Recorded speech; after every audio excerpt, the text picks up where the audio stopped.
মেয়েদের ভেতরে এই 7টি অভ্যাস দেখলে বুঝবেন ওই মেয়ের কপালে ভালো স্বামী নেই। আপুরা সবাই সতর্ক থাকবেন। ভাইয়াদেরকেও বলবো, আপনাদের ঘরে যদি বিবাহযোগ্য কোনো মেয়ে থেকে থাকে তাহলে অবশ্যই এই ভিডিওটি তাকে শেয়ার করে দেখান অথবা তাকে এই কথাগুলো জানিয়ে দিন। 7টি অভ্যাসের মধ্যে নাম্বার 1 হচ্ছে যে মেয়েরা বিয়ের আগে বিভিন্ন ছেলেদের সাথে নিজেকে জড়িয়ে থাকে এবং শারীরিক সম্পর্ক করে থাকে।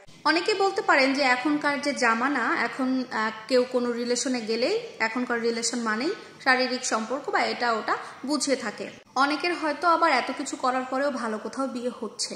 হ্যাঁ, বিয়ে হচ্ছে, তবে বিয়ে হওয়ার পরে যখন তার হাজবেন্ড জানতে পারবে তার স্ত্রীর আগের শারীরিক সম্পর্কের কথা, আগের প্রেমিকা আর প্রেমিকের কথা, জানার পরেও কিন্তু ওই ভালো ছেলেটা বা ওই ভালো স্বামীটা আগের মতো ভালো থাকবে না। তার মনের মধ্যে কিন্তু অনেক প্রশ্ন জাগে, আর এটার কারণে তার সংসার জীবনে যে কত বড় একটা প্রভাব ফেলবে সেটা শুধু ওই ছেলেটা আর ওই মেয়েটাই বুঝতে পারবে। আপনি আমি বাইরে থেকে এগুলো কিছুই বুঝতেও পারবো না, দেখতেও পারবো না, জানতেও পারবো না।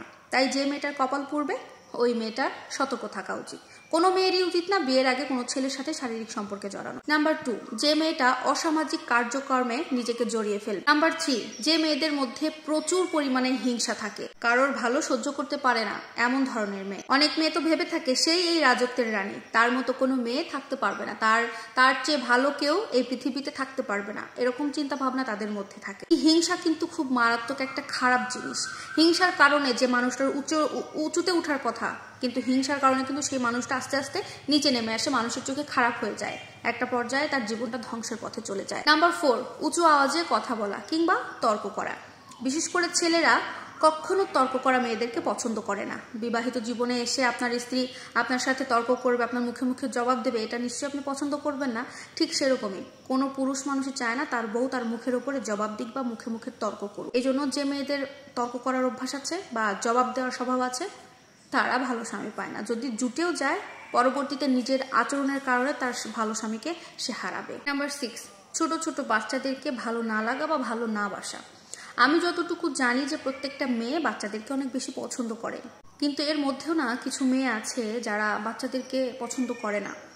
বিবাহিত জীবনে যাওয়ার পরে তারা নিজেদের শারীরিক সৌন্দর্য নষ্ট করার ভয়ে বাচ্চা নিতে চায় না। এটা কিন্তু অনেক বড় একটা খারাপ একটা লক্ষণ। এখন একটা সংসার জীবনে যাওয়ার পরে সবাই কিন্তু চাইবে এই সংসারে বংশধর আসুক, সংসারটা বৃদ্ধি হোক। তো সেই ক্ষেত্রে যদি কোনো স্ত্রী তার শারীরিক সৌন্দর্যের কারণে বেবি নিতে না চায়, সেই ক্ষেত্রে স্বামীর উপরে কিন্তু অনেক মানসিক একটা চাপ পড়ে, একটা বাজে একটা ব্যাপার ঘটে যেতে পারে। এই ক্ষেত্রে অনেক ঝামেলা তৈরি হতে পারে। এই অভ্যাস বা এই ইচ্ছা যে মেয়েদেরগুলো আছে সেই মেয়েরা কিন্তু ভালো স্বামী পেলেও হারিয়ে ফেলবে। নাম্বার 7, কিছু মেয়ের অভ্যাস আছে যে কারোর জিনিসে কাউকে কিছু না বলে হাত দিয়ে দেওয়া। এটা খুবই বাজে একটা অভ্যাস। এই অভ্যাসটা যদি বিয়ের পরে থাকে তাহলে খুবই মারাত্মক একটা ইফেক্ট পড়ে, কারণ অনেকেই পছন্দ করে না যে কারোর জিনিসে না বলে হাত দেওয়া। সুতরাং এই 7টি অভ্যাস যে মেয়েদের মধ্যে আছে তারা কিন্তু ভালো স্বামী কখনোই পাবে না। তাই ভিডিওটি সবাই শেয়ার করে জানিয়ে দেওয়ার সুযোগ করে দিবেন সবাইকে। আল্লাহ হাফেজ।